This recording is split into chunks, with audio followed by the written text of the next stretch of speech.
Hi, my name is Minesh Baxi and I'm the co-author of the book Stop Hiring Losers. If you're a manager, business owner, employer, maybe you have made some bad hiring decisions in the past, or you have not been fully satisfied with the people who were on the team with you. Let me give you a few common mistakes I see a lot of business owners make in hiring.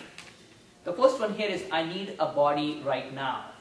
Now, have you been in a situation where you had too much work and you realized that you needed somebody right now?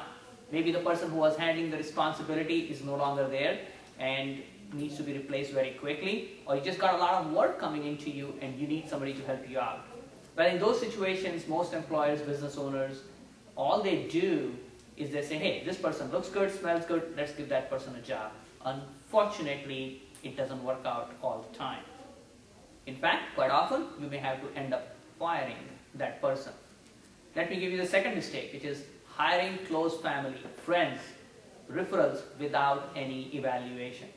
Now, in this case, what happens is, just because you know them, you feel comfortable with them, you decide this is the person I can hire and I'll get the work done.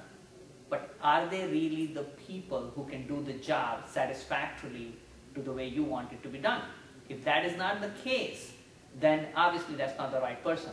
I remember an employer who came to me and said, Minesh, I'm not getting the productivity from my people. That he keeps hiring his family members who keep interfering with the productive employees who have been hired right. Unfortunately, I hope that doesn't happen with you. The third situation I have here is no process to screen candidates. I know some people don't have any hiring experience, training, etc. And all they do is take a look at a resume, talk to a person a couple of times, and they feel they are ready to make the hiring decision. Well, today is a complex world. There are a lot of things to do. In fact, in this book, we talk about 12 steps to hiring, which includes everything from looking at their credit score and skill testing, etc., along with online assessment tools, which I use quite a lot to help my clients make a better decision. The next part is hiring the candidate who is just like you. Has it happened? You sat in front of the candidate, in this case, and you found that this candidate looked pretty much like you.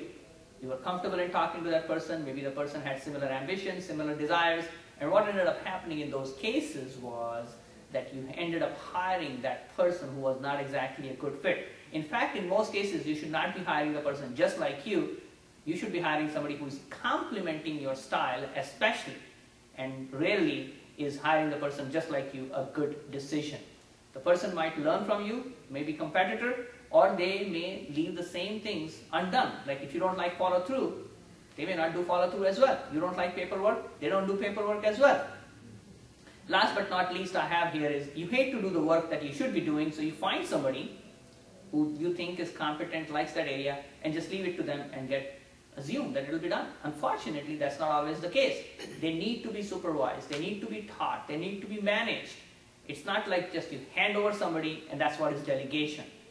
If you are not prepared to be a manager, that could be a costly hiring process for you. You might have a revolving door. I remember an employer who would hire a good person, but because the manager would never take the time to understand this employee, communicate properly with the employee, delegate properly, guess what happens? The person leaves. And that's not a good situation for a manager either. That's why there are a lot of good tips for you to learn from, and I hope you don't make these hiring decisions. If you're interested, you can actually get a full-hour seminar at my website, stophiringlosers.com, about this process of hiring and making better decisions.